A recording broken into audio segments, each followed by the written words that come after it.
Hola, ¿qué tal, queridas amigas y amigos? El día de hoy vamos a iniciar con esta emisión de Filosofando, en la cual vamos a hablar al respecto de los principales pensadores y filósofos que han marcado la identidad cultural, social, política y racional de nuestro hermoso continente. Así que, comenzamos.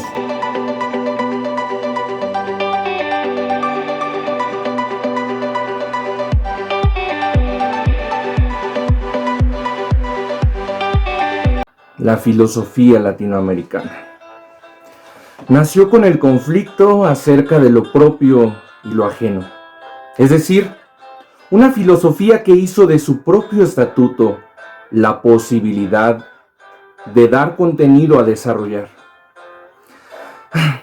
Por tanto, es un pensamiento que, alejado de cánones metafísicos y epistemológicos tan propios del continente europeo, nos hemos jugado desde nuestros comienzos por contestar preguntas fundamentales para nuestra región.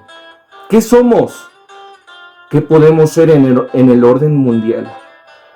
¿De dónde venimos y a dónde vamos? La cultura en nuestros pueblos latinoamericanos es una cultura que siempre ha tenido el deseo de liberarse de sus propios prejuicios y de tantos prejuicios políticos y sociales que se le han impuesto a lo largo de su historia. Somos un pueblo tan lleno de riquezas, culturas propias y tradiciones, que sin duda alguna deben de ser valoradas, en primer lugar, por cada uno de nosotros, que orgullosamente podemos decir: soy latinoamericano. He nacido en esta tierra hermosa en la cual se llena de sabores, de colores, de olores. Y cada día, con mayor perfección, me voy acercando hacia el descubrimiento de mi propio ser. Esto es lo que quisieron hacer muchos hombres y mujeres, que planteando y luchando por sus intereses políticos y sociales, plantearon pensamientos filosóficos a lo largo de la historia de nuestro continente. A continuación, les voy a hablar de algunos de ellos. Unos ya se nos han adelantado y ahora están conmigo, gozando de una fiesta eterna. Otros aún siguen en medio de ustedes. La pregunta es esta: ¿seguiremos adelante con el pensamiento, con estos principios del pensador latinoamericano, o nos quedaremos estancados en nuestro conformismo y nuestra indiferencia? Acompáñame a este recorrido entre la vida y la muerte, entre tantos pensamientos y tantos ideales. Vamos juntos a realizar este recorrido.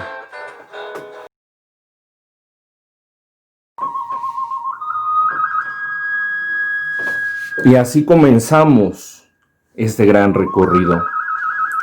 Nuestro primer gran pensador, el gran emperador del maravilloso imperio azteca en Texcoco, el gran Nezahualcóyotl, aquel que nació en 1402 y recibió una gran educación en el Calmecac, escuela a la cual asistían los hijos de los nobles, de los sacerdotes. Él compuso numerosos poemas y cantos, de los cuales aún se recuperan aproximadamente 30 de ellos. Principalmente el pensamiento filosófico de este mexicano y emperador azteca es su pensamiento religioso, pues parte de una reflexión acerca del conocimiento humano y la acción que tiene la divinidad en el mismo. Por eso, él nos va hablando poco a poco de su poesía divina, que es una de las manifestaciones más destacables de la cultura náhuatl, ya que en la mayoría de los poemas él hace referencia al Dios desconocido. Por lo tanto, esto da origen a una búsqueda para poder conocer al respecto del origen propio, de dónde venimos, a dónde vamos. En numerosos cantos se narra la importancia de equilibrar tu rostro y tu corazón. Cuando logramos rostros bien establecidos y corazones firmes, entonces podemos buscar la trascendencia y encontrarnos así con nuestras divinidades. El pensamiento filosófico de Nezahualcóyotl es un pensamiento principalmente religioso. Posteriormente, con la llegada de los españoles al continente americano, todo esto sería cambiado. y sería totalmente arrastrado por un nuevo pensamiento, una nueva ideología, incluso una nueva religión. Y así todos estos pensamientos poco a poco iban a ser vencidos y destruidos por un nuevo sistema político, moral, incluso religioso. Hasta que a final de cuentas encontramos aquí un gran pensador y defensor de los derechos de los indígenas, Fray Bartolomé de las Casas, nacido en España en el año de 1484. Cuando su papá viene al continente americano en su tercer viaje, lleva de aquí un esclavo y se lo regala. Cuando él recibe este regalo de un esclavo americano, le empieza a preguntar al respecto de su lengua, de su cultura, de su tierra. Posteriormente, Bartolomé de las Casas es enviado como fraile dominico a la evangelización en el nuevo continente. Y con esto comienza a explotar también a los indígenas como esclavos. Pero posteriormente, en una homilía, en una reflexión que escucha en 1511 de parte de Antonio de Montesinos, quien reprueba las matanzas de los originarios de América, queda impactado. Y 3 años después se pronuncia a favor de los derechos de los indígenas, a los cuales los empieza a defender, a valorar y sobre todo también a proteger del imperio europeo que estaba arrasando con su propia cultura. Por eso se le conoce como pionero de los derechos humanos y defensor de los derechos de los indígenas. Nuestro siguiente filósofo es el mexicano Gavino Barreda, nacido en 1818. Él se dedicó a la medicina, a la filosofía y a la política. Entre 1847 y 1857 viaja a París, en donde terminará sus estudios. Ahí mismo conoce a Augusto Comte y su ideología positivista. Este la retoma como algo suyo, mediante lo cual puede renovar y modificar todas las estructuras que estaban causando problemas en su país, en México. Entre sus principales aportes se encuentran la reforma de la educación mexicana y su lucha por mantenerla como un pilar fundamental para el desarrollo social y cultural mexicano. Considera que la educación es el elemento neutralizante y disolvente del Estado teológico. La educación debe liberar en lugar de adoctrinar. Debe oponerse a la explotación y a la dominación. El positivismo de Barreda implicó no solo una reforma educativa en nuestro país, en México, sino que es la representación de la figura del filósofo guiando a su país hacia un ideal de progreso. Ahora nos transportamos hasta Uruguay, donde nos encontramos con el filósofo Carlos Vaz Ferreira, nacido el 15 de octubre de 1872. Él tiene una obra principal, La Lógica Viva. En este libro nos da un manual de introducción a la lógica práctica. Nos plantea los modos de caer en el error, los errores más frecuentes en el lenguaje, la falta o oposición. Y esta obra principalmente trata de desenmascarar las formas en que el lenguaje enfrenta problemas inexistentes. Carlos Vaz Ferreira no es un maestro de soluciones, sino de problemas correctamente planteados. Se dedicó completamente a la filosofía y a la pedagogía, y en el ámbito de la pedagogía se preocupó por la educación y la realidad educativa de su país. Elaboró programas y planes de enseñanza en escuelas experimentales, sustituyendo los que ya estaban antes. También se gradúa como abogado. Y cuando se gradúa como abogado comienza a defender los derechos de la mujer. Y no solamente de esta mujer. Él piensa que debe haber igualdad entre este tipo de mujer y este tipo de mujer. Él comienza a preocuparse por los derechos de la mujer, no solamente la mujer blanca y europea, sino también de la mujer morena, la mujer que había sido considerada esclava y sobre todo de las nativas latinoamericanas. Lo más importante de su filosofía es la defensa de la libertad individual, complementada con medidas de la naturaleza igualitaria. Él plantea que todos los seres humanos, especialmente los uruguayos y los latinoamericanos, tienen derecho a un lugar para vivir, a lo que él llama tierra de habitación, y esto no se debe negar a ningún ser humano. Y la libertad también se debe ver en las universidades, donde todos los jóvenes que deseen ser universitarios deben estar ajenos al autoritarismo que se vivía en su época en Uruguay.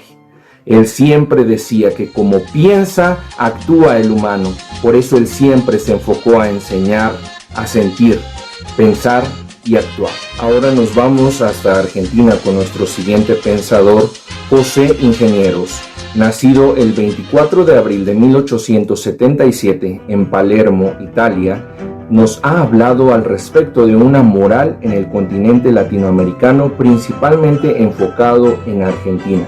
Su más grande publicación es El hombre mediocre. Lo escribe en 1913 y trata principalmente sobre la moral. Nos plantea dos tipos de seres humanos, el idealista y el mediocre, y nos habla de la mediocridad como ese medio mediante el cual nosotros tenemos una incapacidad de alcanzar nuestros propios ideales. Estos ideales nunca deben consistir en un éxito social ni económico, sino en ser responsables de nuestra propia existencia y perseguir un ideal. ¿Por qué? Porque nuestra vida es digna de ser vivida cuando la ennoblece un ideal. Pero también para esto es necesario un sufrimiento. Nos habla de las tres lacras sociales. En primer lugar, la rutina, que es el principal obstáculo que el propio individuo se pone y solamente se aqueja de que la posee, pero no hace nada para cambiarlo. También tenemos la hipocresía en el ser humano, que es la doble moral que caracteriza a muchos habitantes de la sociedad latinoamericana. Y el servilismo, el deseo de quedar bien con los demás y de ser aceptados por todos. ¿Por qué? Porque no hemos logrado aceptarnos a nosotros mismos. Y esto lo reclama de una manera muy fuerte nuestro filósofo José Ingenieros. Además nos dice que también tenemos dos mandamientos de la ley humana. El primero es aprender a pensar, porque si nosotros pensamos, valoraremos nuestros principios y lucharemos por nuestros ideales. Y en segundo, es hacer lo que hemos pensado para así no caer en el fracaso. Él siempre nos dice que si nos arrastramos como gusanos, no nos quejemos después si nos pisan. Siempre debemos luchar contra la mediocridad y así alcanzar nuestros ideales. Este es el pensamiento de José Ingenieros. Volvemos a viajar a México, donde nos encontramos con José Vasconcelos. Nacido en 1882, es un destacado filósofo mexicano, fue rector de la Universidad Nacional Autónoma de México y fue un defensor de la filosofía y fue un gran visionario que rescató el proyecto positivista en México. Fue quien restableció la enseñanza de las humanidades en las universidades y también concibió la universidad como un espacio propio del conocimiento, con el limitante de la rigurosidad científica, según la rama de la actividad cultural. La teoría educacional de Vasconcelos propone el crecimiento espiritual del hombre, rechaza totalmente el racionalismo, cuyo interés es la idea, abrazando el misticismo que se interesa por el espíritu. Dice el pensamiento filosófico de Vasconcelos que el espíritu es donde se genera la idea y por lo tanto del espíritu podemos obtener el conocimiento. Este es el gran pensamiento filosófico de José Vasconcelos. Continuando en México, hablaremos del pensamiento filosófico de Antonio Caso, nacido en 1883, también fue rector de la Universidad Nacional Autónoma de México y de los principales fundadores del movimiento del Ateneo de la Juventud, que busca rescatar los valores éticos y morales de todos los jóvenes que buscan ideales de crecimiento en el ámbito de la educación y sobre todo en las mejores oportunidades dentro de su país. Su pensamiento se orienta por un espiritualismo metafísico de raíz cristiana. Concibe principalmente al hombre como un ser espiritual que supera a la naturaleza y por lo tanto nos plantea tres diversas actividades que el hombre requiere a lo largo de su vida. La primera es la utilitaria, la económica, que simplemente se requiere al esfuerzo del ser humano y esta es la más baja de todas. En segundo lugar tenemos el desinterés. Tenemos la segunda etapa de tipo estético, que hace que el ser humano poco a poco se vaya alejando de sus propios ideales. Y la última es la caridad, que representa la experiencia fundamental religiosa y de amor moral. Se apoya principalmente en el sacrificio, mediante el cual cada ser humano va alcanzando propiamente sus ideales. Por lo tanto, este es un gran pensador que tiene una raíz totalmente espiritual, religiosa y muy enfocada al ámbito de la educación. Vámonos hasta Argentina, donde nos encontramos con el gran Francisco Romero, nacido en 1891 en Sevilla, España.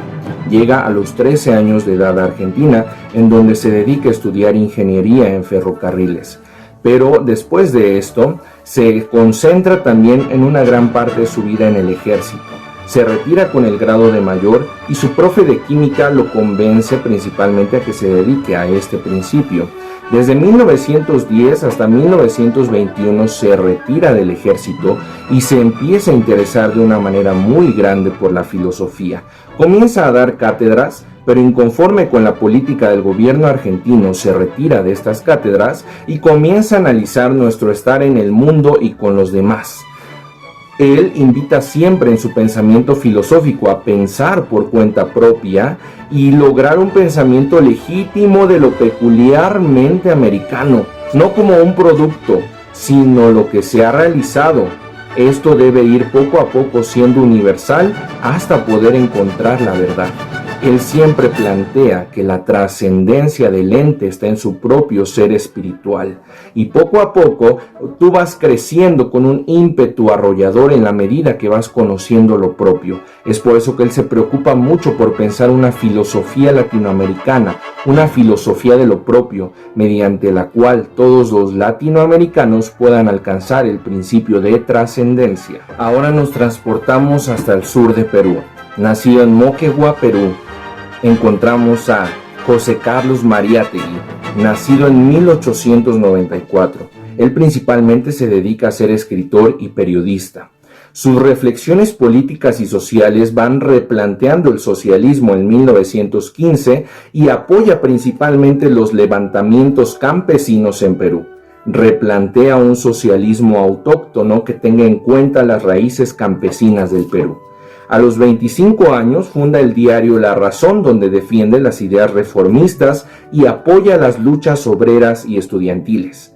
A mediados del mismo año es expulsado y recibe una beca para viajar a Europa, donde se empieza a encontrar con la filosofía de Marx y consagra en ese momento su vida al socialismo revolucionario. Reniega sus escritos anteriores y comienza desde cero a plantear una nueva historia. Llega a Italia, donde se marca totalmente su concepción política y comprende la importancia del mito como motor para emprender las luchas sociales. El mito no como una mentira o como una falsedad, sino como un elemento catalizador y movilizante que tiene que ver los efectos y pasiones que activan a los sectores populares de los diferentes países, principalmente los pueblos campesinos de Latinoamérica. Entonces empieza a preocupar por el indigenismo, esto enfocado acorde a la pedagogía marxista. Él nos dice que no es la civilización, no es la lengua del blanco lo que levanta el alma del indio, sino el mito, la propia idea de la revolución socialista, ¿verdad? Y después, en 1923, cuando regresa a Perú, funda gremios campesinos, obreros y universitarios. Él comienza a decir que todo esto lo debemos enfocar en nuestra vida cotidiana y debemos reflexionar sobre nuestra realidad para repensarnos desde nuestras riquezas, desde nuestras raíces, defender la raíz de la cultura de cada país latinoamericano para así poder emprender la revolución socialista que cause el progreso y el bienestar dentro de cada país. Nos vamos a México con nuestro siguiente filósofo, el gran Samuel Ramos, nacido en 1897. Principalmente su filosofía nos habla de que la supuesta inferioridad del mexicano no radica en que se le haya presentado esto o otras personas hayan venido a hacerlo inferior, sino que él mismo se siente inferior porque no ha perseguido su propia realidad y no ha perseguido sus propios ideales. Por eso él vence el idealismo y adopta el humanismo como la capacidad para repensar al humano desde sus raíces y poder así lograr un avance sin que él mismo se sienta inferior a otras culturas o a otras naciones. Regresamos a Argentina, donde nos encontramos con Riciere Frondizi. Nacido el 20 de noviembre de 1910 en Posadas, Argentina, nos habla su principal filosofía de que el valor depende de la situación ética y política en la que el ser humano está viviendo. Lo que se sustenta en ese momento es la percepción del yo en relación con el mundo. Por lo tanto, los valores humanos siempre van a radicar acorde a la situación que él mismo está viviendo. Nos vamos ahora hasta la bella Ciudad de México para encontrarnos con el gran Leopoldo Sea. Nacido el 30 de junio de 1912, se plantea principalmente si es que existe realmente una filosofía en Latinoamérica. En 1942, en plena Segunda Guerra Mundial, publica Si hay cultura, hay filosofía, en el cual explica que si hay cultura, el hecho de la pregunta ya es un pensamiento filosófico en Latinoamérica. Hace la diferencia entre la filosofía latinoamericana y la filosofía en América Latina. La filosofía latinoamericana como las circunstancias que se han vivido en el continente, mientras que la filosofía en América Latina es la filosofía que se hace desde los propios países latinos. Volviendo a México, nos encontramos con el gran Miguel León Portilla, nacido en 1926. Hace un vasto estudio sobre la filosofía precolombina en México, principalmente del pensamiento náhuatl. Hace un estudio acerca de todas las reflexiones de los Tlamatinime, principalmente de los bifrasismos Inixtli, Inyolotl, Inxochitl, Incuicatl, que hacen referencia a la trascendencia propia del ser humano y a la búsqueda del antiguo náhuatl para poder trascender en este mundo y así poder encontrarse posteriormente con su divinidad. Por lo tanto, León Portilla es una gran aportación de la filosofía al respecto de los orígenes y cómo podemos aterrizarla a nuestros periodos contemporáneos. Nos vamos a Venezuela, 3 de septiembre de 1925, donde nace Ernesto Maiz Vallenilla, rector fundador de la Universidad Simón Bolívar y miembro fundador del directorio del Consejo Nacional de Investigación Científica y Tecnológica. Principalmente en su pensamiento nos plantea el primer intento de una ontología existenciaria del conocimiento, mediante la cual hace todo un esfuerzo hermenéutico para poder introducirla.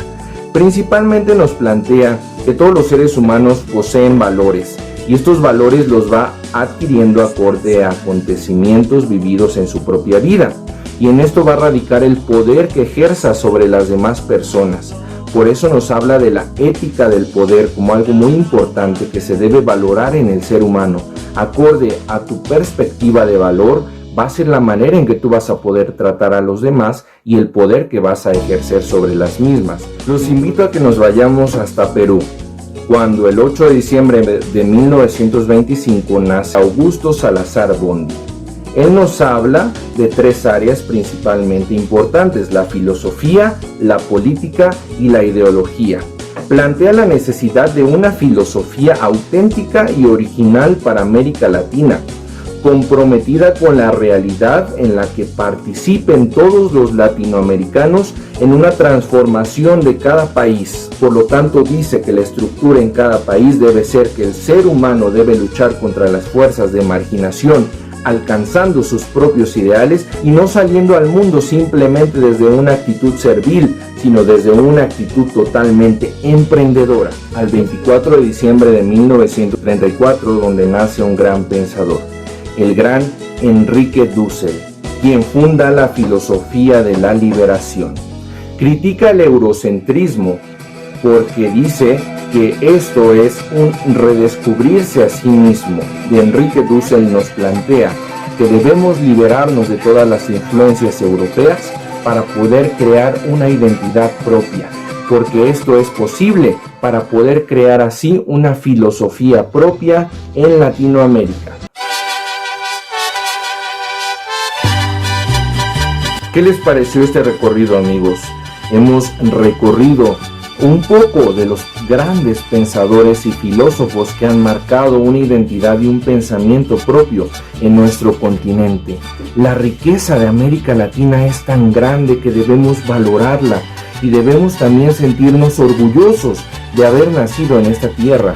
Muchísimas gracias por su atención y nos vemos en un siguiente video.